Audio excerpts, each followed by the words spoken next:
njagala okubeera nga mmaliriza ebigambo byange n'okutegeeza abatuwuliriza n'abatulaba wonna nti mufuti w'eggwanga lino ye Sheikh Shaban Ramadan Mubajje ye mufuti w'eggwanga lino. Abasigadde bakyali katemba. Constitution ya Uganda Muslim Supreme Council eyina engeri gy'erambulula mufuti bamuyimiriza batya, mufuti alondebwa atya.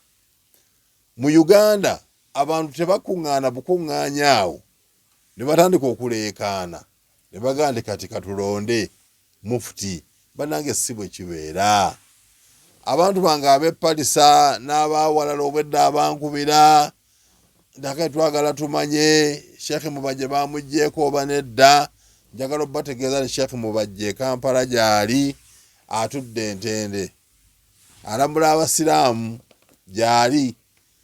Ono omulala ono gwe baalonze ndowooza naye ajja kubeera mufuti w'e Butambala naye nga mufuti wa Uganda Sheikh Shaban mufuti w'amaka g'abantu.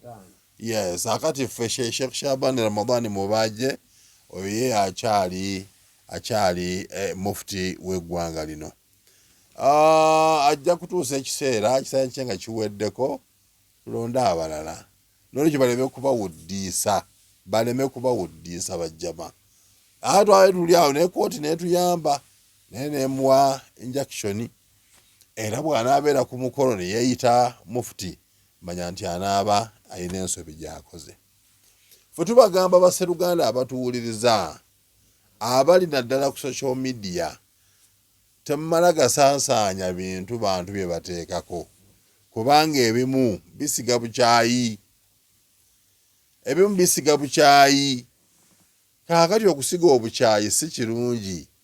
Kati bw'oba ogenda okusharinga ka video oba okusharinga ka audio k'omuntu sooka weetegereze ka audio kano kayina impact ki gye kagenda okukola. Oyinza okwonoona umma n'ofuna omusango. Njagala okubategeeza nti mu mateeka g'obusiraamu sibabul muslimi fusuqun, okuvuma omusiraamu kikola kya bwonoonefu, wa qitaaluhu kufurun, ate okumulwanyisa kikolwa kya bukafiiri.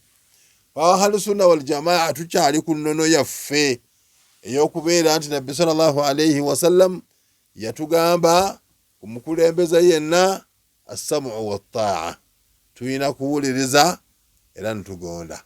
Alaykum bis-sam'i wat-ta'a wa in ta'amara alaykum abdun, muyina kubeera nga muwuliriza era mugondera omukulembeze fil manshati wal makrahi, kyolabanga kikunyumira nekitakunyumira byonna tulina kugondera mukulembeze.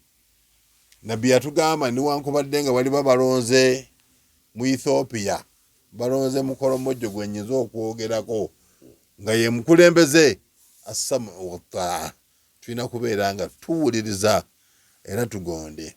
Mateeka g'obusiraamu omukulembeze tumugondera mu mbeera zonna, era la yajuuzu anil khuruji anil sultan awil amir, tokkirizibwa okuva ku amir oba okuva ku mukulembeze. Kabeere nga ayonoonye osigala okyamugondera ge mateeka g'obusiraamu gwe Allah agenda kukulamula, n'omukulembeze naye Allah agenda kukola ki? Naye agenda kumulamula. Ffe tumulekere omukulembeze Allah amulamule ebibye naye nga ffe ebyaffe tubitereezezza. N'olwekyo njagala okutegeeza abatuwuliriza mufuti w'eggwanga lino Sheikh Shaban Ramadan Mubajje agenda ku Lwokutaano biidhnihi ta'ala agenda kubeera mukwaniriza ba disikazi be, ba regional kazi be n'abawerekerako ku kitebe ekikulu basobole okulaba ebirala ebiddako. Era mufuti talina buzibu bwonna nti oba ali sheken nti embeera eno eriwo emazeemu amaanyi. No, mufuti tali sheken yadde akatini, mufuti munywevu, talina buzibu bwonna. Kanso yaffe Shura Kanso twatuula ne tuba ne bye twayisa. Constitution empya Government yenu gye yassaamu ssente. Constitution ye obanga ogyetegereza abalonda mufti majlisul ulama. Akati situagala kupakuka. Akati ate nyina kenetegereza akala mu constitution akanyumidde. Secretary General region gyavaamu temujja kuvanga mu mufti. Secretary General kati gwe tulina si wa mu Buganda. Mu bajjeni bwavaako essaawa eno alondebwa atava mu Buganda okujjako mpozi nga Secretary General bamugjeewo. Yes, bwegamba.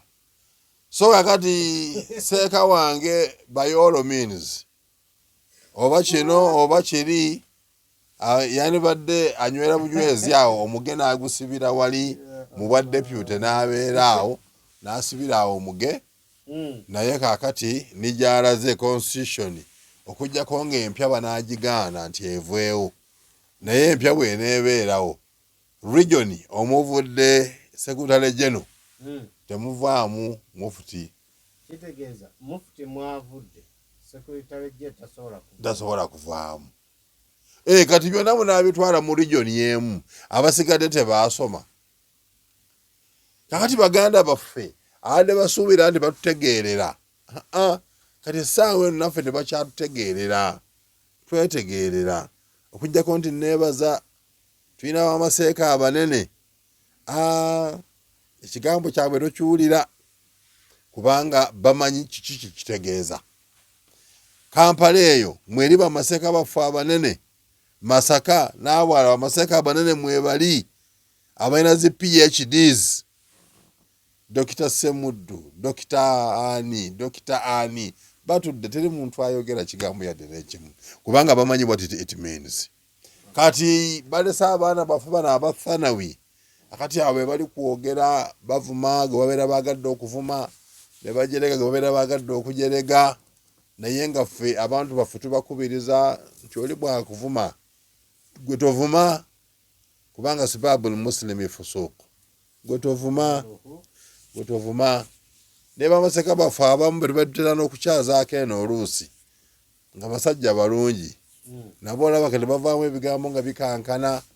Naye ffe tugamba kimu nti salaaman kubanga aya egamba nti waidha khatabahumul jahiluuna qaalu salaama. Ffe tugamba nti salaama. Olwekyo basseruganda b'ebitiibwa mukkirize ebigambo byange bikomyawo.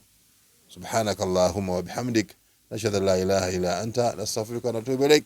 Assalamu alaikum wa rahmatullahi wa barakatuh.